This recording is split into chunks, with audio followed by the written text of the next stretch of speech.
Hello people, Vibes here. Content warning, this video is going to be heavy, so if you are the faint of heart, please do not watch this. No animals other than me were harmed during the filming of this video. Seriously, with the amount of dark circles I have, I'm going to start looking like this guy from Doctor Strange very soon. Anyways, without further ado, let's get into it.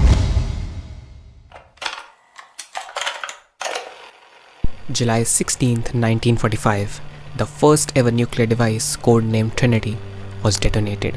The device exploded with the equivalent power of 22,000 tons of TNT, changing the fate of the entire human race forever. Later, Robert Oppenheimer, the father of the atomic bomb, will say the now infamous lines, I remembered the line from the Hindu scripture, the Bhagavad Gita. Now I am become death, the destroyer of worlds. Just under a month later, the B-29 Enola Gay will drop the fission bomb Little Boy over the Japanese city of Hiroshima. It will explode with the power of 15,000 tons of TNT. Above, it will form a mushroom cloud 60,000 feet high. Below, 70,000 people are immediately incinerated and mutilated by a shock wave traveling faster than the speed of sound. Some among the dead were most of the family members of Keiji Nakazawa, who were not able to evacuate and died as a result of the explosion after they became trapped under the debris of their house. The house they had lived their entire lives at being their final resting place, except for his mother, an infant sister, and obviously a 6-year-old Keiji Nakazawa, who somehow survived 30 years later. A manga called Hadashi no Gen or Barefoot Gen will start publishing in Weekly Shonen Jump magazine. It recounts the story of Gen Nakaoka, a 6-year-old, and his family who are left to deal with the aftermath of the Hiroshima atomic bombing and how they survive in the post-World War II Japan. Gen Nakaoka clearly being a stand-in for Keiji Nakazawa. The manga ran for about 14 years and was later made into 2 movies by Studio Madhouse. Years after the release, a 14-year-old me was tucked in my bed on a cold winter night and was searching for an anime to watch. It was then that the website recommended me Barefoot Gen. I looked at the art and said, well, at least it will put me to sleep. But as the movie continued and my smooth monkey brain realized what was going to happen, I could do anything but sleep. The blanket that I was so cozily tucked in started feeling a wee bit hot all of a sudden. And then came the scene of the nuclear explosion, which I will show later in this video and not now for dramatic purposes. And the filmmakers did not hold back showing the brutality of the explosion. 1 week later, I forgot about the movie, but that one scene was etched into my brain forever. And when later this week, when my friends dragged me to the theater to watch Oppenheimer with them, near the end of the movie, just as the bomb exploded, I felt a chill run down my spine as the memory of an old scene came back to me, filling my brain with nostalgia and the age-old feeling of, oh my god, where have I seen this before? So yeah, the fate of the entire world was changed, and perhaps the whole script of this video was already written when Oppenheimer detonated Trinity in 1945. 5, 4, 3, 2, 1, 0.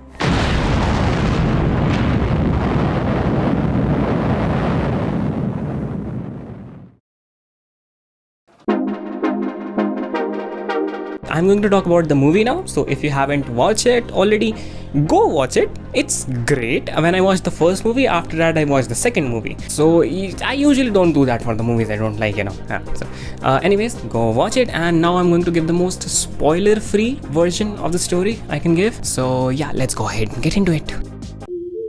The movie begins by showing us a pre-bombing Hiroshima. It's actually quite industrialized, and there are trams running up and down the street. Gen, his brother Shinji, and their father are standing in a field of wheat. Their father tells them how wheat grows. It grows in the cold, it gets bellowed by rain, it's crushed beneath people's feet, and yet it not only survives, it thrives. Keep this analogy in mind, it's going to get tragically beautiful later. We are then shown Gen's father, Gen and Shinji going through the town. People are going to join the Imperial Army, people getting overjoyed over getting soup after days.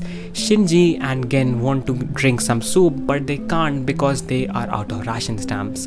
And that is what I hate and I also love about this movie. It's blunt. Gen and Shinji's mother is going to have a child and she is malnourished. Kids fight over a sweet potato and destroy the entire house. Later in the story, Gen and Shinji go to get a fish for their malnourished mother, and when she is done with it, Shinji asks her can he suck on the bones.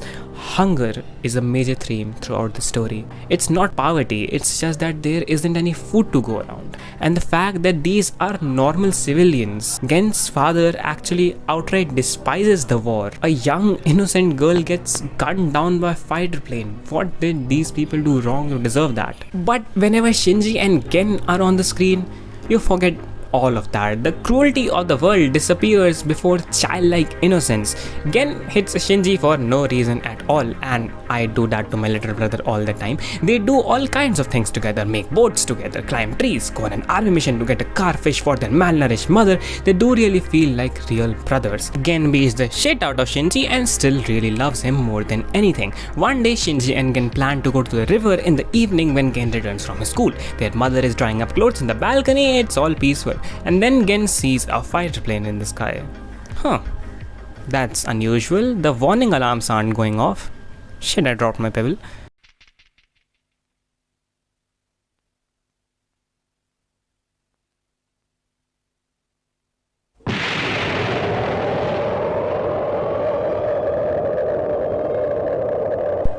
To this point, the movie has done such a good job of making you forget about what's going to happen. But as the sky glows and the earth is scorched, evaporating 100,000 human lives in a flash, everything is incinerated. Gen wakes up after some time. He was knocked out by the explosion, which is way better than many people. The earth has turned black, the sun has vanished, and the horses are on fire. It really is the apocalypse. Gen finally finds his family, but they are not what you expect. I'm going to drop some major spoilers now, so skip to this if you don't want to get spoiled. Gen's mother is safe, but his family is trapped under the debris of their fallen house, burning them. Gen and his mother try to lift it, but it doesn't budge. All they can do is stand and watch as their entire family is swallowed by the fire. Gen makes a promise to his father to protect the family as his mother is slowly starting to lose her grip on reality. Later, they give birth to Gen's sister, Tomoko. In this dark post-apocalyptic wasteland, a new life is born. After the birth of Tomoko, Gen and his mother decide to give burn victims some water to drink, but as soon as the water seeps down their charred throats, they die. And this is probably the darkest line in all of the movie. The thirst was the only thing keeping them alive. As soon as their thirst is quenched, their bodies relaxed and they died. I cannot stress enough how good the movies are. They are dark and they are blunt and I love them. Both the sub and the dub are fine. Weeks later though, as Gen and his mother slowly rebuild themselves, making a makeshift house on the charred remains of what was once Hiroshima, they are eating dinner and one day a child slowly approaches their house, attracted by the smell of the food, and as his face is slowly revealed, he looks exactly like Shinji. Now I have a very bad habit of putting myself in the character's shoes, thinking like them. What would I have done? My little brother died in front of my eyes in this bleak world with no hope, and then a guy shows up who looks exactly like my brother. What would I do? What would you do? What would Ken do? He offers him the last of his rice, and Ryuta and Gen form this immediate friendship. And when Ryuta calls Gen big brother the next morning, my heart, oh my heart, I can't take this. Things happen and you lose people you love, people you have planned your entire lives with. It's not easy, it's not meant to be easy. But what Barefoot Gen is, it's not about tragedies happening to people, it's about tragedies happening to people and how they recover from it. How even after being grown in the cold, getting bellowed by rain, getting crushed beneath people's feet and burned to nothing by human cruelty, like always, life finds a way to grow and move ahead. And so guys, thank you for watching. If you wanna watch melodramatic me do another video like this, then like this, damn. Also check out my video on how I got emotionally attached to a hentai. Then watch this and subscribe, or I'll steal your teddy bear and make him drink orange juice.